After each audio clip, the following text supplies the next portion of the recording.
मतलब आपके इलाके से भानु प्रताप शाही लगभग 27 दिन वहां रहे। क्या लग रहा है, मतलब ग्राउंड पर बीजेपी का कोई लहर ही नहीं था कि यहाँ से फायर ब्रांड नेता गए और काम नहीं हो पाया? चुनाव में अगर वो इतना दिन भवनाथपुर विधानसभा में अगर अपना समय दिए रहते तो शायद उनको हार का मुंह नहीं देखना पड़ता।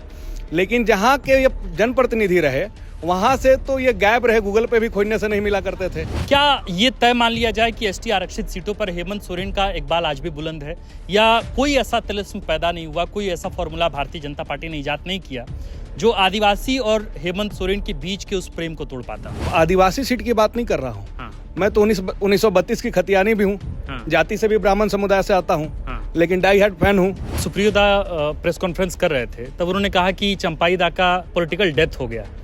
क्या दुबे जी आप ये मानते हैं कि वाकई पॉलिटिकल डेथ हो गया, या फिर उनके पास अब भी कुछ वैसा बचा है कि वो कोल्हान के टाइगर बने रहें, वो कुछ सरायकेला में बाकी और भी एसटी आरक्षित सीटों में उनका कुछ जलवा बरकरार रहे? जब भी दुर्योधन को सत्ता देने का अगर कोई प्रयास करेगा कि हम हस्तिनापुर और इंद्रप्रस्थ की सत्ता दे दें तो दुर्योधन को जनता स्वीकार नहीं करेगी। और बाबूलाल सोरेन की क्या छवि है और उनके खिलाफ कितना आपराधिक मुकदमे दर्ज हैं, ये तो घाटशिला की जनता जानती है।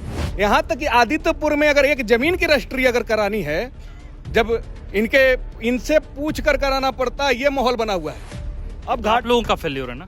नमस्कार, द फोर्थ पिलर देख रहे हैं आप। हमारा नाम आकाश आनंद है। आज झारखंड मुक्ति मोर्चा के लिए एक ऐतिहासिक दिन है। जिस चंपाई सोरेन ने Shibu Soren school of politics में पूरी पढ़ाई लिखाई की, वे अंततः भारतीय जनता पार्टी में गए। हालांकि अपनी सीट विधानसभा चुनाव के दौरान तो बचाई, लेकिन अपने बेटे जो चंपाई सोरेन के बेटे हैं वे चुनाव में हार गए रामदास सोरेन से। और अब रामदास सोरेन के निधन के बाद फिर से घाटशिला में उपचुनाव हुआ और अब उनके बेटे सोमेश चंद्र सोरेन से लगभग 35,000 वोटों के अंतर से चंपाई सोरेन के बेटे चुनाव हारे हैं। हमारे साथ बातचीत करने के लिए धीरज दुबे हैं, झारखंड मुक्ति मोर्चा के प्रवक्ता हैं। इन मुद्दों पर लगातार बात तो पार्टी के लोग कर ही रहे हैं, लेकिन हम थोड़ा घाटशिला और चंपाई सोरेन पर स्पेसिफिक होकर थोड़ा बातचीत करेंगे, बाबूलाल सोरेन पर भी बातचीत करेंगे। धीरज जी, सबसे पहले तो बहुत स्वागत। हमको लगता है संभवतः पहली बातचीत है द फोर्थ पिलर पर। जोहार फोर्थ पिलर के दर्शकों को और आपके पूरे टीम को। क्या कहेंगे, मतलब आपके इलाके से भानु प्रताप शाही लगभग 27 दिन वहां रहे। क्या लग रहा है, मतलब ग्राउंड पर बीजेपी का कोई लहर ही नहीं था कि यहाँ से फायर ब्रांड नेता गए और काम नहीं हो पाया? देखिए, अगर धार्मिक ध्रुवीकरण के भरोसे न रह के चुनाव में अगर वो इतना दिन भवनाथपुर विधानसभा में अगर अपना समय दिए रहते तो शायद उनको हार का मुंह नहीं देखना पड़ता। लेकिन जहाँ के ये जनप्रतिनिधि रहे वहाँ से तो ये गायब रहे, गूगल पे भी खोजने से नहीं मिला करते थे। इन्हें भरोसा था कि हम हिंदू मुस्लिम करके, गाय गोबर करके, चीन पाकिस्तान करके चुनाव जीत जाएंगे। लेकिन उनको जनता ने सबक सिखा दिया और 27 दिन घाटशिला रहे या 2700 दिन रहे, जनता तो जानती है ना इनके कारनामे को। अब 900 चूहे खाकर बिल्ली हज को चली जाए और कहे कि हम ईमानदार हैं और दूसरे को जाके वहाँ पे आईना दिखाए और ऐसा वाणी का, ऐसे शब्दों का प्रयोग करे हफीजुल हसन जी, माननीय मंत्री जी के लिए, कि वहाँ ना उपचुनाव हो जाए, ये तो एकदम धूर्तता है।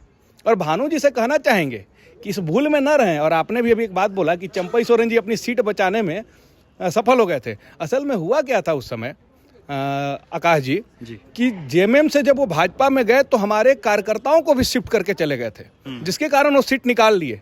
और नहीं तो इस बार का चुनाव जब होगा तो हमारे जेएमएम के प्रत्याशी से कितने मार्जिन से वो चुनाव हारेंगे, ये हम सबों को देखने को मिलेगा। क्या कहेंगे, मतलब इतने बड़े अंतर की उम्मीद तो आप लोगों को भी नहीं रही होगी। 35,000, पिछले बार 22,000 का अंतर था, इस बार लगभग 34-35,000 का अंतर है। क्या ये तय मान लिया जाए कि एसटी आरक्षित सीटों पर हेमंत सोरेन का इकबाल आज भी बुलंद है, या कोई ऐसा तिलिस्म पैदा नहीं हुआ, कोई ऐसा फॉर्मूला भारतीय जनता पार्टी ने इजाद नहीं किया जो आदिवासी और हेमंत सोरेन के बीच के उस प्रेम को तोड़ पाता? नहीं, सिर्फ आदिवासी सीट की बात नहीं कर रहा हूँ। मैं तो 1932 की खतियानी भी हूँ। जाति से भी ब्राह्मण समुदाय से आता हूँ। लेकिन डाई हार्ड फैन हूँ।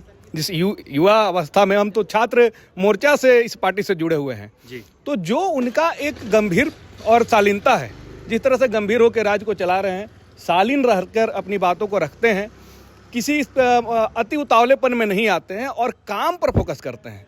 मतलब मुंह से ज्यादा दिमाग चलाने के लिए अगर पूरे देश में किसी मुख्यमंत्री को जाना जाए तो माननीय मुख्यमंत्री हेमंत सोरेन जी हैं। और ये इसलिए रिजल्ट में तब्दील हो रहा है कि जितना भी एक हाइप क्रिएट झारखंड मुक्ति मोर्चा नहीं करती है, बीजेपी जो काम करता है उसका हाइप क्रिएट करता है। लेकिन अगर हमारी योजनाओं को धरातल पर देखा जाए तो आप देखेंगे कि धरातल पर जितनी योजनाएं समाज कल्याण का माननीय मुख्यमंत्री हेमंत सोरेन जी ने चलाया, जितने लोगों को, जितने परिवार का लाभ सरकारी योजनाओं से मिल रहा है, अभी तक के झारखंड के इतिहास में किसी भी पार्टी के द्वारा इस तरह की योजना का लाभ झारखंड वासियों को नहीं दिया गया है। मतलब अभी जब सुप्रियो दा प्रेस कॉन्फ्रेंस कर रहे थे तब उन्होंने कहा कि चंपाई दा का पॉलिटिकल डेथ हो गया। क्या दुबे जी आप ये मानते हैं कि वाकई पॉलिटिकल डेथ हो गया, या फिर उनके पास अब भी कुछ वैसा बचा है कि वो कोल्हान के टाइगर बने रहें, वो कुछ सरायकेला में बाकी और भी एसटी आरक्षित सीटों में उनका कुछ जलवा बरकरार रहे? देखिए, पुत्र मोह में धृतराष्ट्र बनेंगे तो यह गति होगा। जब भी दुर्योधन को सत्ता देने का अगर कोई प्रयास करेगा कि हम हस्तिनापुर और इंद्रप्रस्थ की सत्ता दे दें, तो दुर्योधन को जनता स्वीकार नहीं करेगी। और बाबूलाल सोरेन की क्या छवि है और उनके खिलाफ कितना आपराधिक मुकदमे दर्ज हैं, ये तो घाटशिला की जनता जानती है। यहाँ तक कि आदित्यपुर में अगर एक जमीन की रजिस्ट्री अगर करानी है, जब इनसे पूछ कर कराना पड़ता है, ये माहौल बना हुआ है। अब घाट लोगों का फेल्योर है ना ये। अब तो धीरे धीरे उनको जगह पर लाया जा रहा है, लेकिन ये माना जा रहा है कि जो है ट्रैफिक पुलिस से उलझ जाना, हथियारों का शौक, तो तरह तरह के वीडियो, तरह तरह का भाषा का प्रयोग, गुंडागर्दी। जनता झारखंड की बहुत शालीन है, ये आदिवासी बहुल्य राज है, ये शांति प्रिय लोगों का प्रदेश है।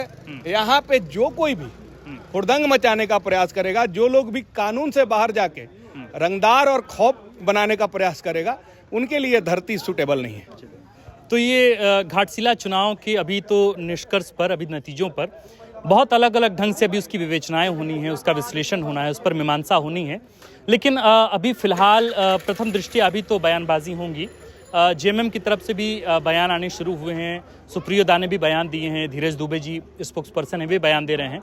बीजेपी के तमाम वरिष्ठ नेताओं का, वरीय नेताओं का, उन नेतृत्वकर्ता का जिन्होंने बाकायदा बहुत अच्छा समय घाटशिला में गुजारा लेकिन फिर भी बड़े अंतर से चुनाव हारे, उनके बयानों का भी इंतजार है।